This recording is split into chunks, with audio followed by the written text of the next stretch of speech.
नमस्कार, मैं हूं सानिया और आप देख रहे हैं डेन न्यूज। खबरों की शुरुआत करने से पहले आइए एक नजर डालते हैं उन खबरों पर जो बनी है आज की सुर्खियां।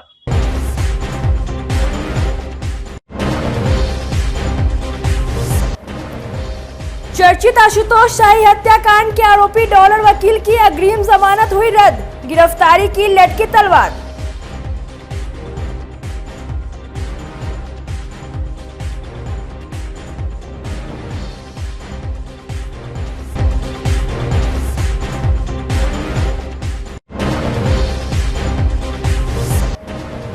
मार्बल लदे ट्रक पलटने से एक मजदूर की मौत, घंटों हुआ हंगामा, देखती रही पुलिस।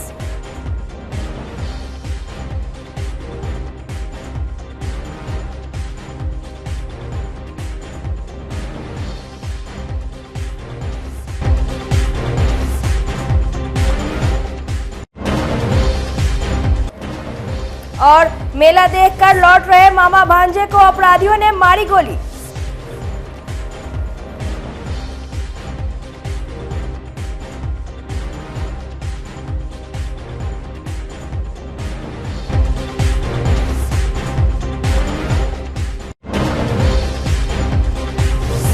तो ये थी आज की सुर्खियां और अब खबरें विस्तार से। मेला देखकर लौट रहे 3 लोगों पर अपराधियों ने गोली चला दी। घटना मुजफ्फरपुर के मीनापुर थाना क्षेत्र के मानिकपुर माई स्थान के पास की है। चंदपरना निवासी ठेकेदार उदित सहनी अपने दोस्त राकेश, अनिल और मनोज सहनी के साथ महावीरी मेला देखकर शुक्रवार की देर रात घर लौट रहा था। सभी उदित को उसके घर छोड़ने जा रहे थे। इसी बीच माई स्थान के पास अपराधियों ने गोली चलाना शुरू कर दिया। अनिल और राकेश के पैर में गोली लग गई। उदित और मनोज बाल बाल बच गया। शोर सुनकर स्थानीय ग्रामीण वहां पहुंच गए। लोगों ने दोनों को अस्पताल में भर्ती करवाया। घायल अनिल और राकेश मामा भांजा है। पुलिस मामले की जांच में जुट गई है। मीनापुर थानेदार राजेश कुमार ने घटना को संदिग्ध बताया है। उन्होंने कहा कि पूरे मामले की जांच के बाद सच्चाई सामने आएगी। मानिकपुर मेला में हम लोग थे। उस टाइम में उदित सहनी बोला चलो हमको छोड़ दो थोड़ा घर पे, तो हम लोग जा रहे थे उसको छोड़ने 4 आदमी से, पैदल थे हम लोग। मानिकपुर और बंकुल के बीच में एक माई स्थान है, वहाँ पे 3 राउंड गोली चलाया, जिसमें हमको क्या नाम है, पंकज सहनी, हाँ, जिसमें एक हमको लगा और एक मेरे भांजे को लगा, अनिल सहनी को। कहाँ चलाया गोली? पता नहीं, हम लोगों को कुछ पता नहीं था। अब उदित पे चलाया। उदित बोल रहा है कि हमको दुश्मनी था उससे, उदित पे चलाया। उदित हम लोग भागने में वहाँ से भागे, उसके बाद उधर से गोली फायरिंग किया था। हमको लगा हम लोग गिर गए वहीं पे। कई राउंड गोली चलाया? 3 राउंड चलाया। आपको कहाँ लगा है गोली? गोली जांघ में लगा है। पैर में? हाँ। और उसको भगने को कहाँ लगा है? उसको जांघ से नीचे है, पैर में। हाँ। पैदल जा रहे थे? हाँ, पैदल गोली चलाने वाले में कौन कौन था? गोली चलाने में पंकज सहनी अकेले था। पंकज सहनी? हाँ। और भी कोई था? ना, और कोई को नहीं था। था। वो भी पैदल ही था। वो जंगल के इधर से आया, वो रास्ते में चला के किधर भागा? वो पश्चिम के तरफ भागा, माई स्थान के तरफ। पंकज सहनी था, कोई पुराना विवाद हुआ? नहीं, हमको विवाद नहीं है उससे। उसको से हमको से विवाद नहीं है। गोली चलाने का क्या मकसद? गोली उदित पे चलाया, गोली हमको लगा। किसको चलाया? उदित के ऊपर। उदित को नहीं लगा? उदित को नहीं लगा। उदित साथ में था? हाँ, उदित को ही छोड़ने जा रहे थे हम लोग। उदित से उसका कोई विवाद था? उदित से पहले से विवाद, 1 महीना पहले उदित को गोली मारा था पंकज साहब। उदित कौन है, दोस्त है आपका? दोस्त नहीं है, गांव घर का है, बंकुल का है। हम मेरा घर मानिकपुर में है, तो बोला थोड़ा छोड़ दो, हम तो उसको छोड़ने जा रहे हैं। उदित क्या करता है? उदित ठेकेदारी करता है। सरिये घटना हुई कहाँ पर हुई जगह? ये मानिकपुर और बंकुल के बीच में एक माई स्थान है, वहीं पे। कौन थाना क्षेत्र? मीनापुर। मीनापुर थाना क्षेत्र जी। पुलिस ने ऑनलाइन अफवाहों पर लगाम लगाने की पूरी तैयारी कर रखी है। सोशल मीडिया के माध्यम से नफरत फैलाने वालों के खिलाफ पुलिस ने सख्त रवैया अपना लिया है। व्हाट्सएप ग्रुप के एडमिन्स को सख्त हिदायत दे दी गई है। पुलिस ने साफ किया है कि विवादित लोगों को ग्रुप से बाहर करने और अफवाह और नफरत भरी सामग्री फैलाने वालों के विरुद्ध शिकायत की जिम्मेदारी एडमिन की रहेगी। इस संबंध में पुलिस ने प्रेस नोट भी जारी किया है। मुजफ्फरपुर में सोशल मीडिया पर भड़काऊ एवं आपत्तिजनक पोस्ट करने वाले एक युवक को पुलिस ने गिरफ्तार किया है। घटना सकरा थाना क्षेत्र के मुरौल धरदा गांव की है। गांव के युवक मोहम्मद आकिब ने एक समुदाय विशेष पर व्हाट्सएप के माध्यम से अभद्र टिप्पणी एवं भड़काऊ मैसेज भेज दिया। उसने पीएम नरेंद्र मोदी पर भी आपत्तिजनक शब्दों का इस्तेमाल किया है। शुक्रवार की देर रात छापेमारी कर पुलिस ने उसे गिरफ्तार कर लिया। सकरा पुलिस ने आकिब का मोबाइल जब्त कर गहनता से पूरे मामले की जांच कर रही है। मामला ये है कि एक व्यक्ति हैं जिनके द्वारा एक भड़काऊ पोस्ट किया गया है व्हाट्सएप पे, जिसका स्क्रीनशॉट वायरल हो रहा है और इस पोस्ट के आधार पर दो धर्मों के बीच में आपसी विवाद की समस्या उत्पन्न हो गई और पुलिस को पहले ही जब सूचना प्राप्त हो गई गुप्तचर के माध्यम से, इस मामला को आगे बढ़ने से पहले पुलिस ने जाकर उस व्यक्ति को गिरफ्तार कर लिया और उस व्यक्ति के उपस्थापन हेतु न्यायिक हिरासत हेतु मुजफ्फरपुर कोर्ट में लेकर आया गया है। युवक का नाम मोहम्मद आकिब फरीदी, पिता मोहम्मद नस्तर, ग्राम मोहम्मदपुर, थाना सकरा। क्या मैसेज क्या हुआ और लोगों जिस तरह पोस्ट करते हैं? देखिए, इस तरह का जो पोस्ट है इसके चलते दो संप्रदायों के बीच में बहुत ज़्यादा विधि व्यवस्था की समस्या उत्पन्न हो सकती है।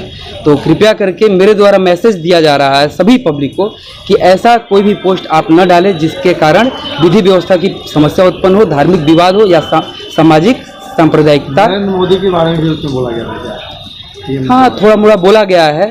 अब ये देखिए, कानूनी प्रक्रिया की बात है, उपस्थापन हेतु लाया गया है। जज साहब का जो फैसला होगा वो सर्वोपरि है। मुजफ्फरपुर में जश्न ईद मिलादुन्नबी के मौके पर निकले जुलूस में डीजे बजाने को लेकर 9 डीजे संचालकों पर शुक्रवार को नगर थाने में एफआईआर दर्ज की गई। इसमें जुलूस लेकर आने वाले लोगों को भी पुलिस चिन्हित करके कार्रवाई करेगी। पहले ही शांति समिति की बैठक में बुलाकर सभी डीजे संचालकों को निर्देशित किया गया था। जुलूस के लाइसेंस में भी इसका स्पष्ट निर्देश दिया गया था। नगर एएसपी अवधेश दीक्षित ने बताया कि मजिस्ट्रेट विकास कुमार के आवेदन पर DJ Mahira sound, Sahil DJ sound, KGN sound, Shamshad and sound, Mahak sound, Jai Mata Di DJ, baby sound, Raja sound and light और नटराज डीजे के संचालकों को आरोपित बनाया गया है। जुलूस की वीडियोग्राफी भी कराई गई है जिससे अन्य की पहचान कराई जाएगी। कल मिलादुन्नबी के अवसर पे जितने भी लाइसेंसधारी थे उनमें से कुछ लाइसेंसधारी ऐसे थे जिन्होंने जुलूस के दौरान डीजे से संबंधित जो कंडीशंस, लाइसेंस की कंडीशंस थी उनका वायलेशन किया गया था। पहले से सब लोगों को हिदायत दी गई थी कि डीजे के संबंध में अगर कोई भी आदमी नियमों का पालन नहीं करता है तो डेफिनेटली उस पर हम लोग कानूनी कार्रवाई करेंगे। तो उसी क्रम में हम लोगों ने कुछ डीजे वाले जो वायलेशन किए थे कंडीशंस का, उन पे एफआईआर की गई है और कुछ लोगों के नाम को जांच में रखा गया है। बाकी और वीडियो रिकॉर्डिंग्स वगैरह को देखा जा रहा है और भी कई सारे डीजे वाले या फिर जुलूस वाले हैं जिन्होंने फॉलो नहीं किया था, उन पे भी आगे से आगे मतलब इसी एफआईआर में आगे उनका भी नाम जोड़ा जाएगा। इसमें सर जो लाइसेंस लिए तो उनका लाइसेंस की सर रद्द करने की कार्रवाई करिए। बिल्कुल, जो भी इसमें पॉसिबल आगे के लिए कदम होंगे वो सब हम उठाएंगे ताकि हम लोग आगे के लिए जितने भी फेस्टिवल हैं उनको शांतिपूर्वक मना सकें। आगे सर कई फेस्टिवल है, दुर्गा पूजा है और उसमें भी क्या इस तरह से आदेश चल रहा है? उसमें भी बिल्कुल कंटिन्यू रहेगा। जो भी लाइसेंस की कंडीशंस हैं उनको आदमी को फॉलो करना होगा। अगर नहीं करेंगे तो फिर डेफिनेटली। महिला आरक्षण के नाम पर लिपस्टिक और बॉब कट वाली महिलाएं चली आएगी नौकरी करने तो बाकी लोगों का हक मिलेगा क्या? इसलिए महिला आरक्षण में आरक्षण मिलना चाहिए, वरना लिपस्टिक और बॉब कट वाली महिलाएं आगे चली जाएगी। ये बिगड़े बोल है लालू यादव के करीबी माने वाले राजद के राष्ट्रीय महासचिव अब्दुल बारी सिद्दीकी की। मुजफ्फरपुर में आयोजित अति पिछड़ा सम्मेलन में अब्दुल बारी सिद्दीकी के कहे गए इस बयान पर भाजपा नेताओं ने जोरदार हमला बोला है। भाजपा के प्रदेश महामंत्री राजेश वर्मा ने कहा कि उनका बयान उनके पार्टी के चाल और चरित्र को दिखाता है। उन्हें अपने बयान पर महिलाओं से माफी मांगनी चाहिए। और अभी जब ये हो रहा है तब महिलाओं का हम लोग कहते भैया महिला का आरक्षण दीजिए, मगर उस महिला के आरक्षण में अत्यंत दूसरा का भी कोटा तय कर दीजिए तब तो ठीक है। अब वरना महिला के नाम पर तीनों पाउडर लिपस्टिक वाली और पॉपकट वाली औरत चली आएगी नौकरी में, तो आपके महिलाओं को हक मिलेगा। देखिए, इस बयान ने राजद के चाल, चरित्र और चेहरा को दिखाने का काम किया है। हम अपनी महिलाओं को दुर्गा के रूप में भी, सरस्वती के रूप में भी और लक्ष्मी के रूप में भी ये देश सदैव सम्मान करते रहा है। हमारी संस्कृति और सभ्यता में माताओं बहनों का सम्मान रहा है और भारतीय जनता पार्टी ने महिला सशक्तिकरण के लिए वर्षों से जो बिल कभी लोकसभा के अंदर में, कभी राज्यसभा के अंदर में आकर के भी पास नहीं हुआ, माननीय प्रधानमंत्री जी ने देश की आधी आबादी को इस सशक्तिकरण के लिए इस बिल को ला करके महिला आरक्षण बिल को पास करने का काम किया है। इसलिए एक तरफ जहां मैं प्रधानमंत्री जी को इस महिला आरक्षण बिल के लिए बधाई भी देता हूं, वहीं दूसरी तरफ राजद के नेताओं को ये बताना चाहता हूं कि अब महिला उस रूप में नहीं है, महिला को दुर्गा के रूप में भी आप समझ जाइए। और दुर्गा के रूप में ऐसे जो महिलाओं का अपमान करने वाले लोग हैं उनका नाश भी यहाँ की महिलाएं करेंगी और ऐसे लोगों को आने वाले 2024 में 2025 के चुनाव में बंगाल के खाड़ी में यहाँ की माताएं बहनें पहुँचा देने का काम करेंगी जो महिलाओं का अपमान करता है। आपको लगता है कि जब बॉब कट और लिपस्टिक वाली महिलाएं नहीं तो क्या अब्दुल बारी सिद्दीकी चाहते हैं भुड़का नसी महिलाएं हैं? देखिए, इनको मैंने कहा ना कि इनका चरित्र और चेहरा सामने आ गया है। यदि हमारी माताएं बहनें, हम आज आधुनिक भारत में हैं, हम एक सशक्त भारत की ओर हैं। हमारी माताएं यदि अच्छी प्रकार से रहती हैं, अच्छी प्रकार से उनकी पढ़ाई हो रही है, अच्छी प्रकार से उनकी लिखाई हो रही है, एक अच्छे संस्कार हमारी बहनों को मिल रहा है। और आज तो कई प्रकार के, प्रधानमंत्री जी ने कहा बेटी बचाओ बेटी पढ़ाओ। आज हमारी बहनें पढ़ रही हैं, तो पढ़ रही हैं तो जो देश की आधुनिकता है, हमारी बहनें हर क्षेत्र में, वो फौज के क्षेत्र में जा रही हैं तो फौज के क्षेत्र में जो वहाँ के डिसिप्लिन है उसका पालन उनको करना है। हमारी बहनें अन्य वैज्ञानिक विज्ञान और देश और ज्ञान और विज्ञान के क्षेत्र में आज जा रही हैं। आज चंद्रयान जैसी सफलता जो हो रही है, आज तो उस सफलता के पीछे भी हमारी बहनों का हाथ है। तो स्वाभाविक है कि हमारी बहनें हर प्रकार से हर रूप में यहाँ दिखाई देंगी, लेकिन उनके अंदर की आत्मा, उनके अंदर की खूबसूरती, जो उनके अंदर की अच्छाई है, हम उसको नहीं देख रहे हैं। हमारी निगाह में गंदगी भरी हुई है, हमारे आँख में कीचड़ भरा हुआ है तो हमको गंदगी चीज़ दिखाई दे रही है। इसलिए मैं कहना चाहता हूँ जिनके आँख में कीचड़ है वो अपनी कीचड़ को साफ कर लें। हमारी बहनों के बारे में, हमारी माताओं के बारे में न बिहार का नौजवान, बिहार के जो हमारी बहनें इस बात को बर्दाश्त नहीं करेंगी और मैंने कहा कि ऐसे लोगों को सबक सिखा दिया जाएगा। जेडी मानसिकता के लोग फिर प्रमाणित कर दिया। कभी लालू जी के सुपुत्र जो है अपनी पुतोह को घर से निकालने का काम करते हैं, कभी देश की महिला, पहली अनुसूचित जाति मोर्चा अनुसूचित जाति की महिला को राष्ट्रपति बनाया जाता है तो वो आरजेडी के लोग उसका बहिष्कार करते हैं और 25 वर्षों से लटका हुआ बिल को माननीय प्रधानमंत्री नरेंद्र मोदी जी ने 454 वोट से और अप्रत्याशित राज्यसभा से पारित कराया और राष्ट्रपति जी ने भी उसे सम्मान देने का काम किया। और एक तरफ महिलाओं का हम सम्मान का बात करते हैं और आरजेडी एक तरफ महिलाओं के चरित्र का हनन करती। तो ये चलने वाला ज़्यादा दिन नहीं है। आज आप आधी आबादी को आप जिस प्रकार से बोल रहे हैं सिद्दीकी जी, आप भी किसी माता के गर्भ से पैदा लिए हैं, तो ये बात आपको याद रहे। और श्रृंगार जो है वो भारत की सभ्यता और संस्कृति की पहचान है। तो आप महिलाओं का सम्मान नहीं, भारतीय सभ्यता संस्कृति का आप जो है और एक एक माताओं बहनों का अपमान करने का जो काम किया है, आगामी 2024 और 2025 में इसका खामियाजा भुगतने के लिए तैयार है। महिला आरक्षण विधेयक का विरोध करते हुए शनिवार को जनहित अभियान ने मुजफ्फरपुर समाहर नाले में धरना दिया और डीएम के माध्यम से राष्ट्रपति को ज्ञापन सौंपा। अभियान के राष्ट्रीय संयोजक राज नारायण ने कहा कि जनहित अभियान एवं पिछड़े वर्ग के वृद्धिजीवी एवं सोशल एक्टिविस्टों का मानना है कि हाशिए पर पड़ी SC, ST, OBC और अल्पसंख्यक वर्ग की महिलाओं को 33% महिला कोटा से आरक्षण दिया जाना चाहिए। उन्होंने कहा कि अगर आरक्षण नहीं दिया गया तो आगे चरणवृद्ध आंदोलन किया जाएगा। मौके पर अभियान के सेंट्रल कोर कमेटी सदस्य आलोक कुमार, जिला संयोजक नरेश सहनी सहित दर्जनों लोग मौजूद रहे। संसद में अभी महिला आरक्षण बिल पास किया गया। विरोध के स्वर राजनीतिक दलों के द्वारा लगभग नहीं मिली। लोकसभा में भी बिल पास हो गई है, राज्यसभा में भी सामाजिक न्याय की बैठी हुई पार्टियां उनके वोट बैंक के आधार पर जो वहां शासन सत्ता में हिस्सेदारी निभा रहे हैं, उन सारी पार्टियों ने सिर्फ एक कोरम पूरा किया और इस बिल का कोई बड़े लेवल पर विरोध नहीं किया और राज्यसभा से भी बिल पास हो गई। और कल राष्ट्रपति महोदया ने इस बिल पर हस्ताक्षर कर इस बिल को अंतिम रूप दे दिया। लेकिन इस बिल में पिछड़े वर्ग की महिलाओं के लिए कहीं कोई स्थान सुरक्षित नहीं की गई। तो देश की बहुसंख्य आबादी की महिलाएं आज भी हाशिए पर रह गई। जो सरकार केंद्र में बैठी हुई नरेंद्र मोदी की भाजपा सरकार हर बात पर इनके लोग, इनकी पार्टियां ओबीसी का दम्भ भरते हैं, ओबीसी के विकास की बात करते हैं। और उनके गृह मंत्री जी इसी बिल की बहस के दौरान उन्होंने कहा कि भारतीय जनता पार्टी ओबीसी का सबसे बड़ा हिमायती है।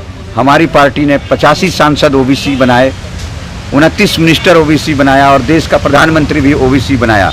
तो मैं इन तमाम ओबीसी के नेताओं से ही, भारतीय जनता पार्टी में जो बैठे हुए हैं, उन्हीं से ये जानना चाहता हूं कि जब आपके परिवार के, आपके वर्ग के, आपके लोगों के बीच की माताओं, बहनों, महिलाओं का अधिकार का हत्या हो रहा था, गला काटा जा रहा था, तो आप चुप क्यों थे? आप किनके वोट बैंक से जीत कर वहाँ जाते हैं? आप किस वोट बैंक, किस व्यक्ति के वोट से आप जीत कर जाते हैं जिसका दम अमित शाह जी भर रहे थे? लेकिन आप सब चुप रहे। सामाजिक न्याय की पार्टियां, उनका भी जो सकारात्मक रवैया सदन में होना चाहिए था, उन्होंने नहीं वैसा दिखाया। यह बिल जब शरद यादव जी थे 2010 में भी संसद के पटल पर आया था, लेकिन उन्होंने उस समय कहा था कि जब तक पिछड़े वर्ग की और दलित वर्ग के सभी महिलाओं को, बहुसंख्य आबादी की महिलाओं को इसमें 50% आरक्षण नहीं मिल जाता।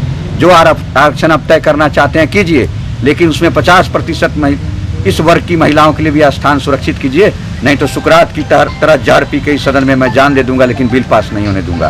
बिल ठंडे बस्ते में चली गई थी। आज शरद जी नहीं है, उनकी तरह आवाज बुलंद करने वाला ईमानदारी से पार्लियामेंट में कोई नहीं है। वोट बैंक तो लेता है पिछड़े वर्ग से, दलित वर्ग से, लेकिन बात वैसा नहीं करता है, सब चुप हो जाते हैं। और इसी वक्त के इंतजार में भारतीय जनता पार्टी का स्वर्ण लॉबी था, उन लोगों ने बिल पास करा दिया और पिछड़े वर्ग की महिलाओं को हाशिए पर रख दिया। दलित वर्ग, आदिवासी वर्ग की महिलाओं के लिए जो सीट निर्धारित की गई, उन्हें भी एक लॉलीपॉप दिया गया, आरक्षण नहीं मिला उन्हें। उनके पहले से निर्धारित आरक्षण में कुछ सीटें निर्धारित कर दी जाएंगी, जो कि गलत है।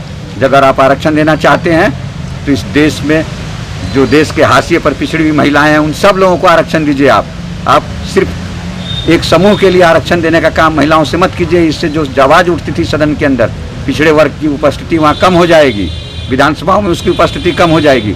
स्वर्ण महिलाएं ज़्यादा आएंगी, स्वर्ण लोग ज़्यादा आ जाएंगे, पिछड़े दलित पिछड़े सब बिछड़ जाएंगे, हाशिए पर चले जाएंगे, उनका आवाज़ कौन उठाएगा? इसलिए इस बिल का हम लोग आज विरोध कर रहे हैं। जनहित अभियान आज यहाँ धरना प्रदर्शन और बिल की कॉपी जलाकर, बिल की प्रति जलाकर हम लोग विरोध कर रहे हैं। इस विरोध करके कलेक्टर के माध्यम से राष्ट्रपति महोदया को एक ज्ञापन सौंपेंगे और उनसे अपील कर रहे हैं कि आप कुछ हस्तक्षेप करें।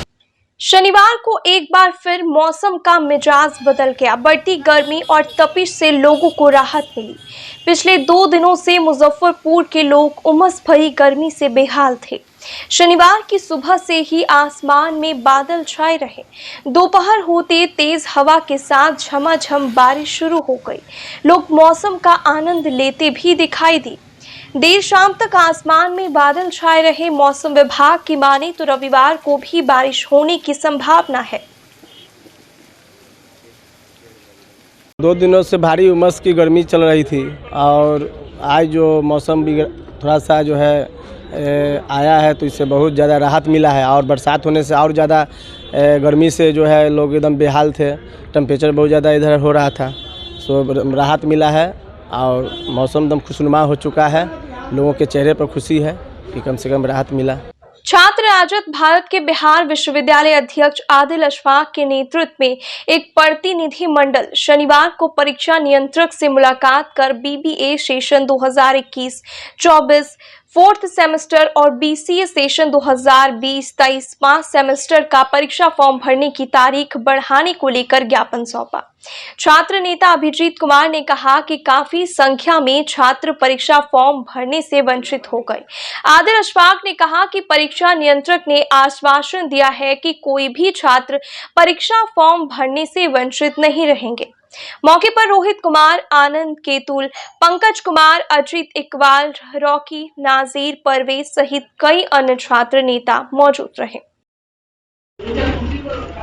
आज हम सभी छात्र राजद भारत के बैनर तले विश्वविद्यालय के परीक्षा नियंत्रक से मुलाकात कर वोकेशनल जो कोर्स है जिसकी परीक्षा की तिथि 11 से 22 के बीच जो थी, काफ़ी संख्या में हमारे छात्रों ने फ़ोन कर मैसेज कर ये संदेश दिया कि भैया परीक्षा की तिथि बढ़ाई जाए। तो आज हम सभी छात्रों ने मिलकर बाबा साहेब भीमराव अम्बेडकर विश्वविद्यालय के परीक्षा नियंत्रक को ज्ञापन सौंपा और उन्होंने आश्वासन दिया कि आप लोगों की मांग को ध्यान में रखा जाएगा और जल्द ही परीक्षा की तिथि बढ़ाई जाएगी। धन्यवाद। मुजफ्फरपुर के चर्चित प्रॉपर्टी डीलर आशुतोष शाही हत्याकांड के नामजद अभियुक्त अधिवक्ता सैयद कासिम हुसैन उर्फ डॉलर को मुजफ्फरपुर कोर्ट से मिली अग्रिम जमानत को रद्द कर दिया गया है। अब इस मामले में जल्द ही उनकी गिरफ्तारी होगी। आशुतोष शाही पक्ष के अधिवक्ता रत्नेश भारद्वाज ने इस बात की पुष्टि की है। जैसा कि दर्शकों को मालूम है कि प्रॉपर्टी डीलर आशुतोष शाही और उनके 2 बॉडीगार्ड की 21 जुलाई की रात हत्या कर दी गई थी। 4 की संख्या में आए अपराधियों ने अधिवक्ता डॉलर के घर पर ही घटना को अंजाम दिया था। आशुतोष शाही उस समय किसी काम से वकील डॉलर के घर पर थे। अपराधियों ने घर में घुसकर ताबड़तोड़ फायरिंग कर 5 लोगों को गोली मार दी थी। हम लोगों ने इस क्रिमिनल कॉन्स्पिरेसी पर पिटिशनर के इस कॉन्स्पिरेसी में पार्टिसिपेशन पर न्यायालय में अपना पक्ष रखा था और सभी पक्षों को सुनने के बाद विद्वान न्यायालय के द्वारा अग्रिम जमानत याचिका को खारिज कर दिया गया है। अब उनकी गिरफ्तारी के लिए अनुसंधानक विवेचक के द्वारा प्रयास किया जा रहा होगा कि अभी एक और लोगों का था, रंजय ओंकार सिंह के ओर से अग्रिम जमानत याचिका दाखिल की गई थी जो विद्वान न्यायालय एडीजे 20 में लंबित था, लेकिन उनकी ओर से उनके अधिवक्ता उपस्थित होकर समय ले लिए। हम लोग उसकी भी तैयारी में थे कि उसका भी पुरजोर विरोध करके आज ही अपना पक्ष रखेंगे और खारिज कराने का प्रयास करेंगे, लेकिन उनके अधिवक्ता के द्वारा समय ले लिया गया, इसलिए सुनवाई नहीं हुई।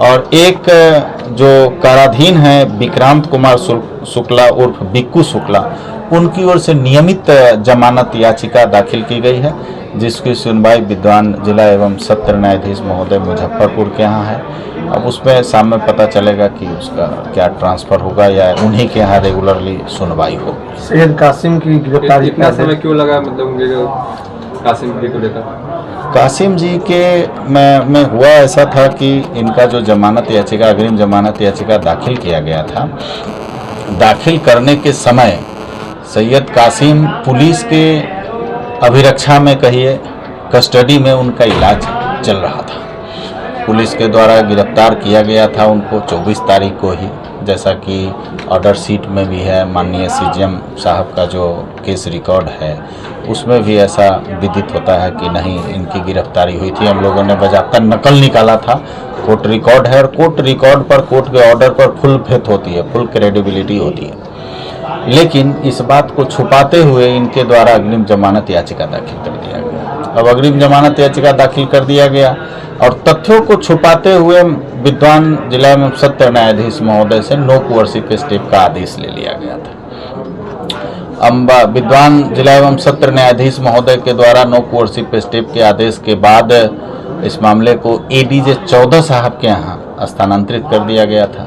तो एडीजे 14 साहब नो कोअर्सिव स्टेप के ऑर्डर के आलोक में प्रोविजनल बेल दे दिए थे। इसलिए दे दिए थे कि पिटिशनर को 24 तारीख को 24 जुलाई को गिरफ्तार करने के बाद उसका इलाज कराया जा रहा था। जब वो ठीक हो गए, पिटिशनर को लाना था, थाना पर लाया गया पटना से, तो पिटिशनर की ओर से इस बात को रखा गया था कि हमको नो कोर्सिव स्टेप का आर्डर है। पुलिस का कहना था 24 तारीख और कोर्ट रिकॉर्ड से लग रहा था 24 को गिरफ्तार हो चुके हैं। अब कोर्ट के पास ऑप्शन नहीं थी। कोर्ट के द्वारा विद्वान न्यायालय डीजे 14 साहब के द्वारा प्रोविजनली बेल दे दिया गया। चूँकि पुलिस कस्टडी में थे, प्रोविजनली बेल दे दिया गया तो न्यायालय के द्वारा अनुसंधानक को बुलाया गया और अनुसंधानक से आवेदक के विरुद्ध घटना में संलिप्त होने का साक्ष्य की मांग की गई कि आप अगर इनको निरुद्ध करना चाहते हैं तो साक्ष्य दीजिए। और विवेचक के द्वारा साक्ष्य जमा करने में साक्ष्य संग्रह किया गया, साक्ष्य प्रस्तुत किया गया और इस कारण चूंकि उनको अग्रिम जमानत प्रोविजनली औपबंधिक रूप से जमानत दे दिया गया था तो वो समय चाह रहे थे और हम लोग इसका विरोध कर रहे थे। फाइनली आज सुनवाई हुई। मुजफ्फरपुर में सुबह सुबह एक बड़ा हादसा हो गया। मार्बल लदा एक ट्रक गड्ढे में पलट गई और उसके नीचे दबकर एक मजदूर की मौत हो गई। घटना सिकंदरपुर ओपी के अखाड़ा घाट रोड रत्ना विवाह भवन के पास की है। सुबह 7 बजे हुई इस घटना के बाद पूरे इलाके में हड़कंप मच गया। मौके पर भारी भीड़ उमड़ गई। गुस्साए लोगों ने अखाड़ा घाट रोड पर टायर जलाकर सड़क जाम कर दिया। इस दौरान मौके पर मौजूद पुलिसकर्मी मूक दर्शक बने रहे। घंटों बाद पुलिस ने 4 क्रेन लगाकर रेस्क्यू शुरू कराया। करीब 9 घंटे तक रेस्क्यू चलाया गया। मृतक की पहचान 50 वर्षीय वासुदेव सहनी के रूप में हुई है। जानकारी के मुताबिक अखाड़ा घाट रोड के मां अन्नपूर्णा ट्रांसपोर्ट कैंपस में मार्बल अनलोड करने के लिए ट्रक अंदर आई। इसी दौरान जमीन का एक हिस्सा धंस गया और गाड़ी गड्ढे में पलट गई। वासुदेव सहनी उसके चपेट में आ गए। घटना के बाद से मृतक के परिवार में कोहराम मचा हुआ है। सिकंदरपुर ओपी प्रभारी देवव्रत कुमार ने बताया कि जांच पड़ताल के बाद ट्रांसपोर्ट मालिक पर कार्रवाई की जाएगी। समय न पता भाई है जब मतलब से गाड़ी उतारे लगी ट्रांसपोर्ट वाला कॉल है जो दरार फटा हुआ है, गाड़ी रोडे पर लगवाई है, यही उतार लेंगे। वो ट्रांसपोर्ट वाला जबरदस्ती कल है जाओ पीछे उतारना, वो जबरदस्ती घुसवा दिले गाड़ी अंदर और कल है रस्सी खोल के सुबह के समय हाली हाली खाली कर लो। चले रस्सी खोले लगी पूरा दरार फटले रहा ले गाड़ी चल गए नीचे। आ ट्रांसपोर्ट वाला मदद करे के बजाय बेटी चलवा ट्रांसपोर्ट बंद करके भाग गए। किरान मंगवा के हेल्प करवाना ना चाहिए था। अंदर दबल है पूरा 2 आदमी है, एगो हमार भाई है, एगो पता न कौन है। निकलते तब चिन्हते आ ट्रांसपोर्ट वाला भागल है, मदद न कल, किरानो न बोलक न पुलिस बोले। ट्रक में बहुते सामान है, टाइस है, मार्बल है, पत्थर वाला जाता लिखा आटा पीसे वाला वो सब है। हाँ पूरा दीवार ले पूरा देखी ना दरार पूरा फटल है। ओते कमत है हुआ ले दरार फटल है। ओते बड़का गाड़ी घुसत है तो दरार न मुनबत है, एक सेपरेट न करबत है। बरसात के समय रहा। सर मेरा टेम्पू चालक मजदूर भाई है, वो गाड़ी बैक करवाने में थोड़ा सर धंस गया, वो गाड़ी के साथ सर अंदर चला गया। उसी में सर लास्ट अभी चपा हुआ है। हमको कृपया करके सर लाश को निकाल दिया जाए। आज जो सर इसके आगे कार्यक्रम जो होता है सर वो हमको अभी का अभी चाहिए, वो बाद वाला सिस्टम नहीं सर। यहाँ का पुलिस प्रशासन भी है, सरकार का सर मुकर जाता है सर। बस हमारा सर गरीब आदमी है, ठेला चलाता है सर, बाल बच्चा का पेट भरता है, 5 बच्चा इसको है सर। कौन ट्रांसपोर्ट है? ये माता ट्रांसपोर्ट है सर। माता ट्रांसपोर्ट? हाँ है? ये कलकत्ता का मालिक का ट्रांसपोर्ट है। यहाँ का मैनेजर सिंह साहब है, यहाँ का मैनेजर सिंह साहब है सर। हाँ सिंह साहब भी ट्रांसपोर्ट चलाते हैं सर। जबरदस्ती ट्रक डेली का सर काम है। डेली सर इसमें 3 गाड़ी 4 गाड़ी घुसती है और डेली सर 3 गाड़ी 4 गाड़ी निकलती है। ये सर ट्रांसपोर्ट लिया हुआ हो गया सर 2 साल। 2 साल में सर पहला बार घटना हुआ है। पूरे 5 बजे भोर से आए हैं घरे से। हमको घर पूरा 8:30 में खबर किया। हम चौका बर्तन कर रहे थे, डेरा में खबर है कि ट्रक उलट, हमारा बेटा फोन किया है डेरा में कि ट्रक उलट गया पापा के देह पर। इतने खबर हमको किया है। अच्छा यहाँ तो क्या देखे? यहाँ देखे तो पूरा ट्रक उल्टा हुआ है। अच्छा क्या करते थे वो? पलदारी। क्या साल से?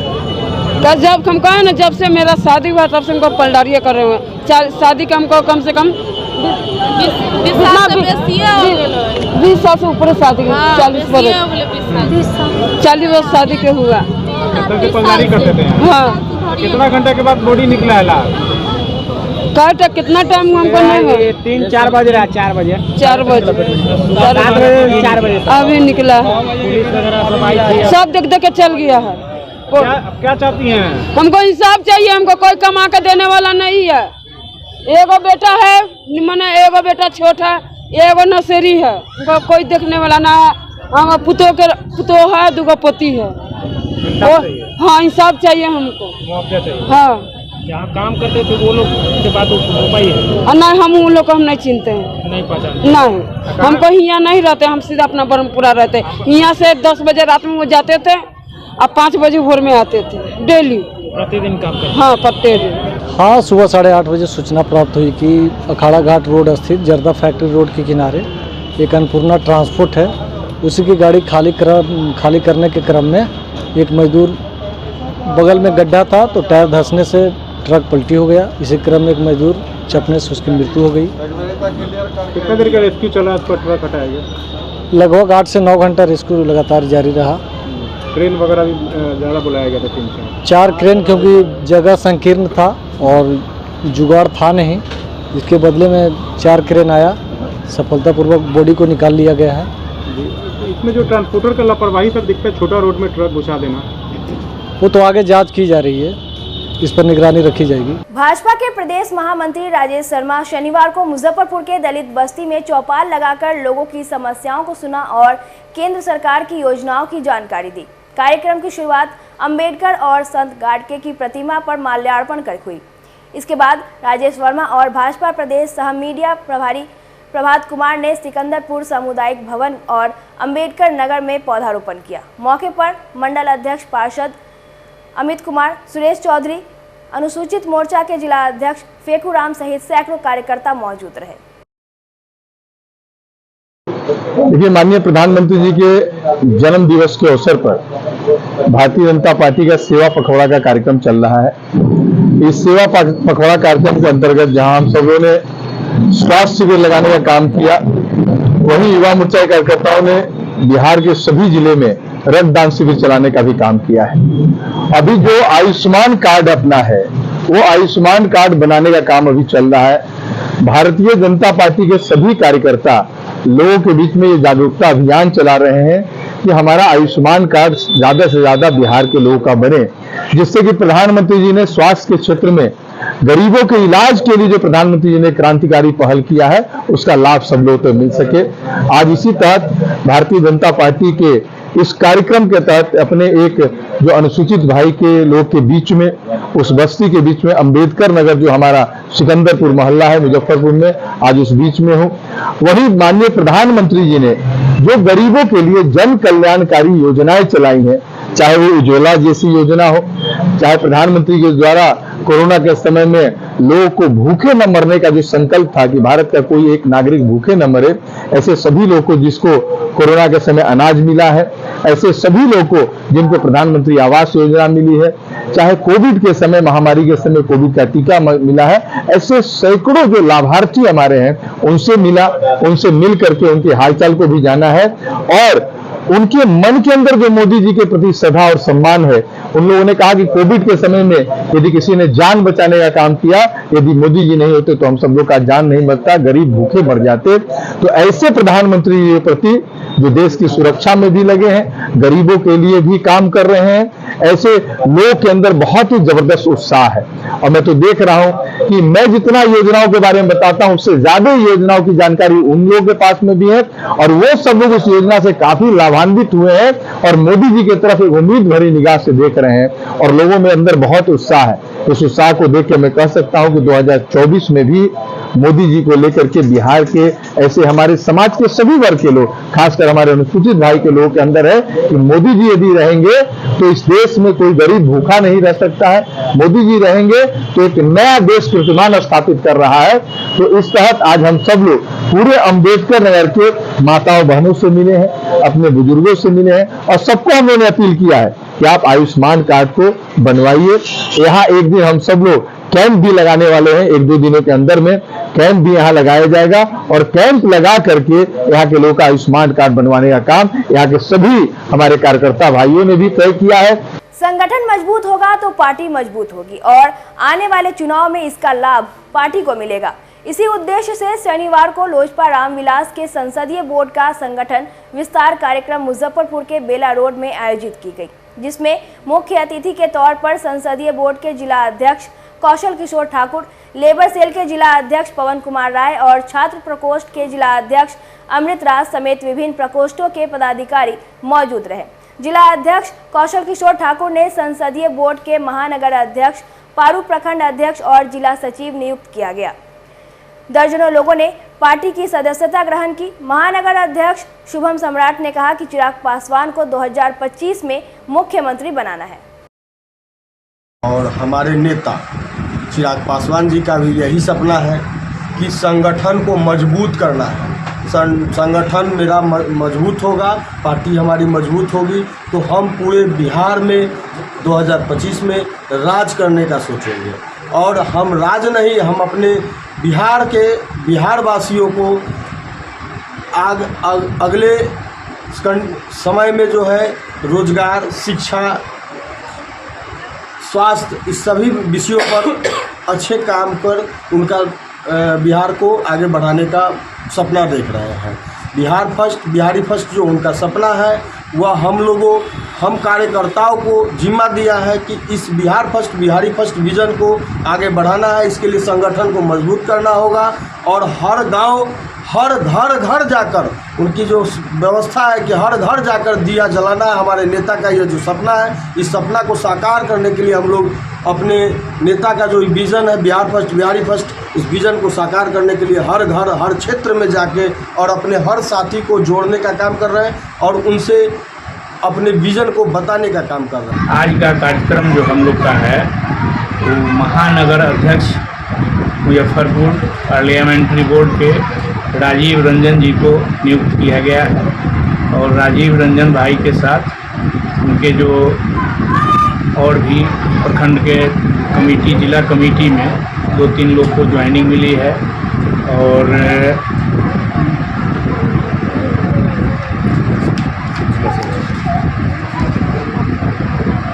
आकाशदीप जी हमारे जिला कमेटी में जिला सचिव के पद पर नियुक्त किए गए हैं और पारू प्रखंड अध्यक्ष भी आज पार्टी को ज्वाइन किए हैं। और हम लोग का विजन है और यहाँ जो भी तमाम हमारे बड़े बुजुर्ग गार्जियन, यहाँ की जो भी लोकल जो भाई लोग, सम्राट जी हमारे महानगर अध्यक्ष के हैं और पवन भाई हमारे लेबर सेल के जिला अध्यक्ष हैं, उपाध्यक्ष ठाकरे जी हैं, उसके बाद युवा के जिला अध्यक्ष, छात्र के जिला अध्यक्ष अमृत राज जी हैं और तमाम यहाँ की जनता को मेरा प्रणाम। और आज संगठन विस्तार के क्रम में हम लोगों ने राजटोला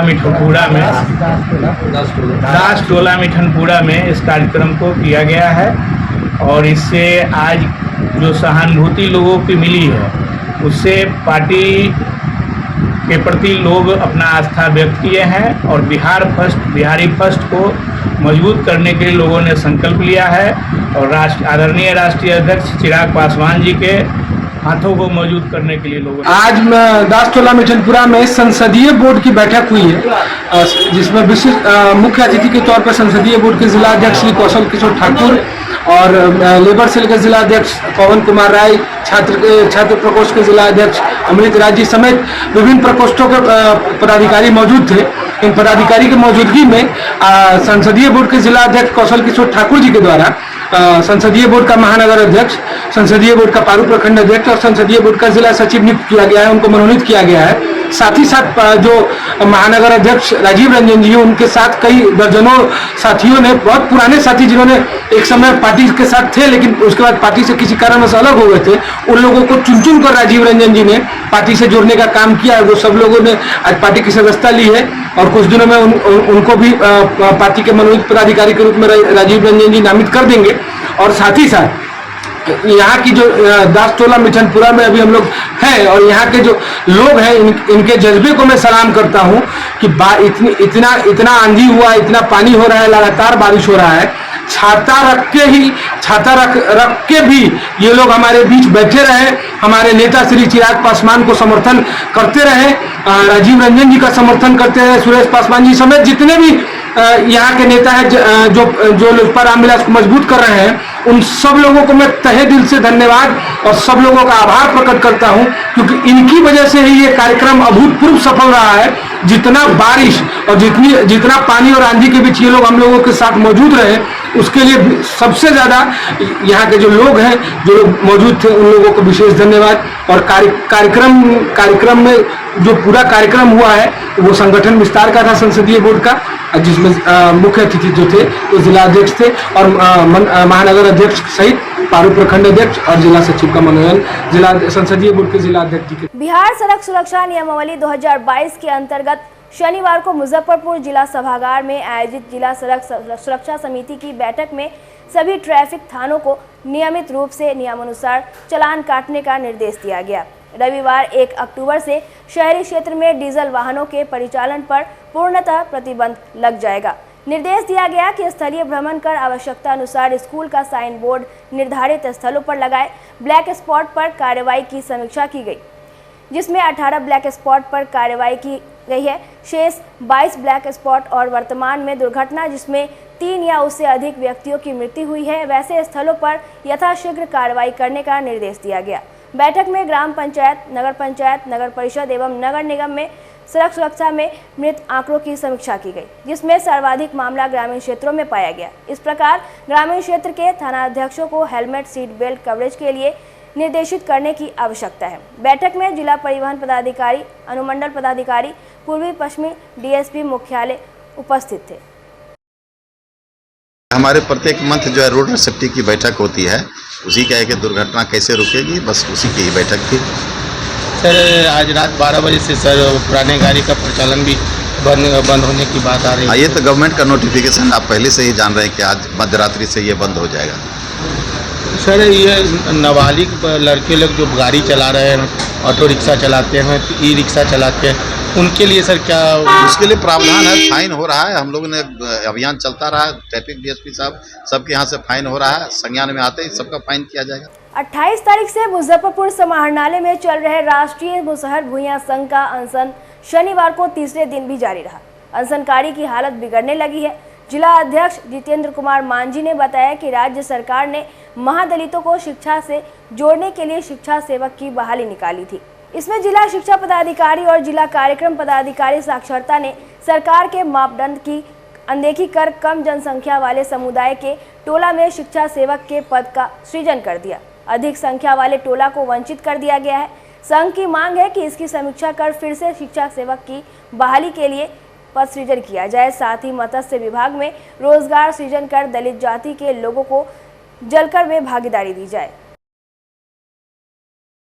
आज हमारा तीसरा दिन है। हम 28 तारीख से कंटिन्यू अनशन पर बैठे हुए हैं। आज तीसरा दिन है।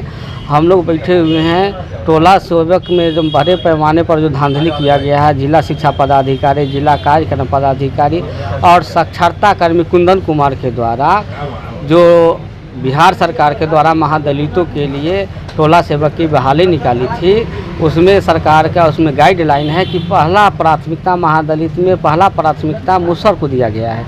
क्योंकि इसलिए दिया गया है कि मुसहर हर दृष्टिकोण से कमज़ोर है, समाज के सबसे निचले पावदान पर है। सामाजिक रूप से, आर्थिक रूप से, राजनीतिक रूप से और शैक्षणिक रूप से सबसे निचले पावदान पर है समाज का। इसलिए सरकार प्राथमिकता दिया है कि पहला प्राथमिकता मुसहर को दिया जाए, उसके बाद अगर बचता है तो अदर जो लोग हैं उसके बाद महादलित में उनको मिला जाए। लेकिन जिला शिक्षा पदाधिकारी, जिला कार्यक्रम पदाधिकारी, साक्षरता कर्मी कुंदन कुमार के द्वारा पैसा लेकर के पैसा के बल पर जहाँ जहाँ उनको पैसा का व्यवस्था हुआ सीट वही सेटिंग किए हैं। जो नियम जो जितना भी सरकार का नियम है, गाइडलाइन, उसको ताक पर रख करके अपने मनमाने ढंग से सीट का निर्माण किया है। गाइडलाइन कहता है कि पहले महादलित टोला को सर्वेक्षण करे, सर्वेक्षण करने के बाद बहुलता का निर्धारण करे और निर्धारण के बाद बहुलता के आधार पर उस जो जिस जात की बहुलता है उसको प्राथमिकता के आधार पर उसको बहाली करना है।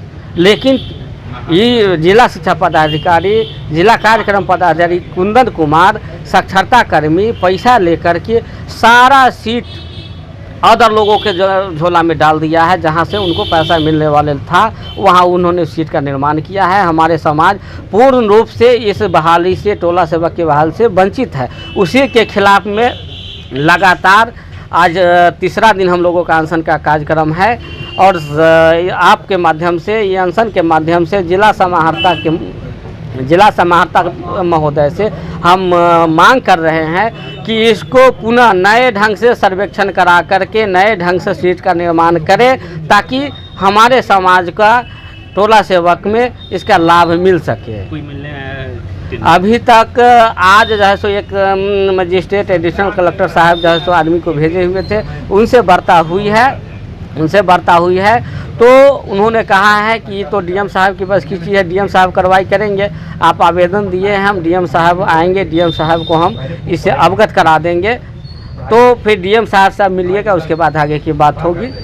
और हम लोग भी इस बात को एकदम दृढ़ विश्वास के साथ अनशन पर बैठे हुए हैं कि जब तक डीएम साहब से मिलेंगे नहीं, तब तक डीएम साहब इस पर कार्रवाई नहीं करते हैं, तब तक हम लोग अनशन लगातार जारी रखेंगे। आज की खबरों में बस इतना ही। कल फिर मिलेंगे कुछ नई खबरों के साथ। तब तक के लिए डे न्यूज़ परिवार को दीजिए इजाजत। नमस्कार।